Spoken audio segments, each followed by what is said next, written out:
Alright, Bismillahirrahmanirrahim. Assalamualaikum warahmatullahi wabarakatuh. My name is Khairul Fadli from class 6A, and in this video I would like to explain, or I want to review all of the material about language learning strategies that we have learned before. Okay, without further ado, let's get started. Okay, for the first material is about models of language learning strategies. In this presentation, introduces several key frameworks for understanding language learning strategies, or sometimes we call it LLS. And with a special focus on Rebecca Oxford's model, she classifies strategies into two main categories: direct and indirect. Direct strategies involve hands-on activities like practicing vocabulary, translating, and repetition, which actively support language acquisition. Indirect strategies, meanwhile, aid the learning process by helping learners organize, monitor, and control their emotion and social interactions. And additionally, models by Rubin and Wenden are discussed, emphasizing learners' autonomy and self-awareness. And these models serve as practical tools for both educators and students to select strategies that best fit specific learning goals and context. And for the second material is about direct and compensation strategies. Okay, and in this presentation explores direct learning strategies along with compensation strategies in language acquisition. Direct strategies are methods learners use to actively engage with the language, such as note-taking, summarizing, translating, or linking new information with what they already know.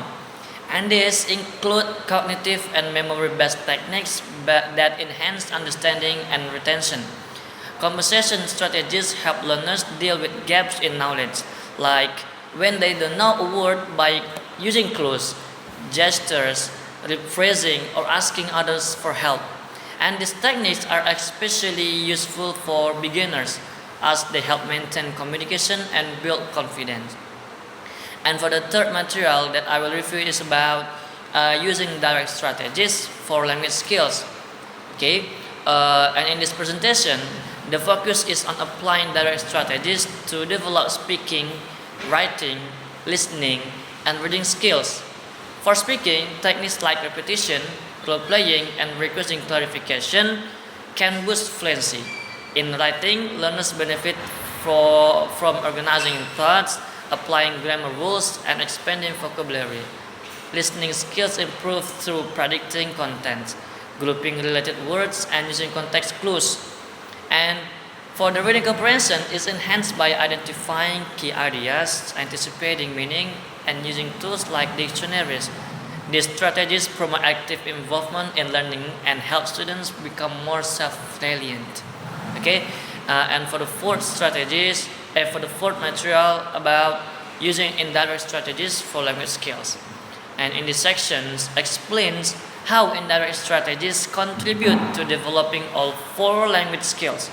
Okay, this includes metacognitive strategies, or like planning and evaluating progress, and then effective strategies like managing emotions and motivation, and then social strategies like learning with others.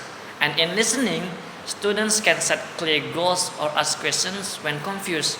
In speaking, they might use positive thinking to boost confidence. And when reading or writing, techniques like outlining or studying in a relaxed environment can help. Social activities like group work and peer review enhance learning across all skills. And overall, these strategies help learners stay organized, confident, and engaged. And for the fifth material about types of indirect strategies. Okay, in this presentation explores three types of indirect strategies that support language learning. They are metacognitive, affective, and social metacognitive, and social. And then metacognitive strategies help learners set goals, plan their study routines, check their own progress, and adjust their approach. Effective strategies deal with emotional aspects, such as reducing anxiety, using affirmations, and rewarding effort. Social strategies emphasize interaction with others, such as asking for help, working in groups, or participating in discussions. Together, these approaches create a supportive learning environment and encourage active, independent, and emotionally balanced learners. Okay, and for the sixth material that I will review is about assessing and training learning strategies. And this presentation covers how to assess and teach language learning strategies effectively. And according to Oxford, assessment reveals what strategies students are using and how well they work, which helps teachers design better lessons and assist learners in improving. And strategy training teaches students when and how to use strategies more effectively. Training can be explicit, maybe direct instruction, and implicit, like learning through experience, and then integrated, that is a mix of both, or awareness raising or self-reflection. And important elements include making lessons student-centered, culturally aware, task-oriented, and aligned with the curriculum. Common challenges include time limitations, lack of teacher preparation, and student diversity. Practical tools like journals, discussion groups, and guided activities can help incorporate strategies into everyday classroom practice. Okay, and for the last material is about global approaches to learning strategy development. Okay, this presentation highlights the global efforts to support language learning through networking and strategy instruction. It emphasizes that learning doesn't happen in isolation. Instead, learners are part of larger communities such as students, travelers, and workers. Okay. In the US, programs like Language Learning Disc help learners identify their styles and practice strategies through digital tools. And the CALA model teaches both academic subjects and language skills simultaneously. Okay. In France, Scrabble promotes self-directed learning with facilitator support. In the Philippines, volunteers use communication strategies to learn local dialects. And Denmark's Flower model guides children in setting learning goals and tracking progress. And other international projects in countries like England and Hungary use games and simulations to teach strategy use. And these various approaches show that strategic learning can be successfully promoted in both technology rich and resource limited settings. Okay, that's all from me. That's all for all of my explanation about the language learning strategies review. Thank you so much.